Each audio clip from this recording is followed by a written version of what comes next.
कुल धर्म अगर नष्ट हो जाए तो केवल समाज ही नहीं, पितरों की स्थिति भी प्रभावित होती है।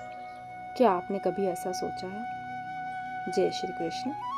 आज हम श्रीमद् भागवत गीता अध्याय 1 के श्लोक 44 को समझेंगे। इस श्लोक में अर्जुन कहते हैं कि जिन लोगों के कुल धर्म नष्ट हो जाते हैं, उनके कुल के मनुष्य नरक में जाते हैं, क्योंकि जब कुल धर्म समाप्त हो जाता है तब पितरों को मिलने वाला पिंड और जल भी बंद हो जाता है। श्लोक 44। उत्सन्न कुल धर्मानाम मनुष्यानाम जनार्दन नरके अनियतम वासो भवति तय नो शुश्रुम। अर्थात, हे जनार्दन, जिनके कुल धर्म नष्ट हो जाते हैं उन मनुष्यों का बहुत काल तक नरक में वास होता है, ऐसा हम सुनते आए हैं। व्याख्या इस प्रकार है, भगवान ने मनुष्य को विवेक दिया है, नया कर्म करने का अधिकार दिया है, अतः ये कर्म करने में अथवा न करने में, अच्छा करने में अथवा मंदा करने में स्वतंत्र है। इसलिए इसको सदा विवेक विचार पूर्वक कर्तव्य कर्म करने चाहिए। परंतु मनुष्य सुख भोग आदि के लोभ में आकर अपने विवेक का निरादर कर देते हैं और राग द्वेष के वशीभूत हो जाते हैं, जिससे उनके आचरण शास्त्र और कुल मर्यादा के विरुद्ध होने लगते हैं।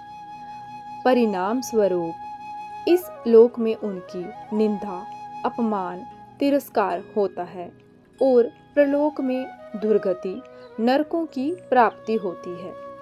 अपने पापों के कारण उनको बहुत समय तक नरकों का कष्ट भोगना पड़ता है। ऐसा हम परंपरा से बड़े बूढ़े गुरुजनों से सुनते आए हैं।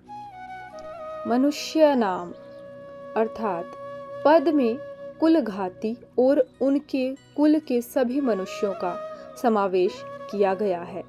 अर्थात कुलघातियों के पहले जो हो चुके हैं उन पितरों का अपना और आगे होने वाले वंश का समावेश किया गया है। इसका संबंध युद्ध से होने वाली अनर्थ परंपरा के वर्णन का खुद अर्जुन पर क्या असर पड़ा, इसको आगे के श्लोक में बताते हैं। प्रिय साधकों, इस श्लोक के माध्यम से गीता हमें यह सिखाती है कि धर्म, परंपरा और कर्तव्य का पालन केवल हमारे लिए नहीं बल्कि आने वाली पीढ़ियों के लिए भी आवश्यक है। यदि आपको ये गीता ज्ञान उपयोगी लगे तो वीडियो को लाइक करें और गीता के अगले श्लोकों को सुनने के लिए चैनल को सब्सक्राइब ज़रूर करें। जय श्री कृष्ण।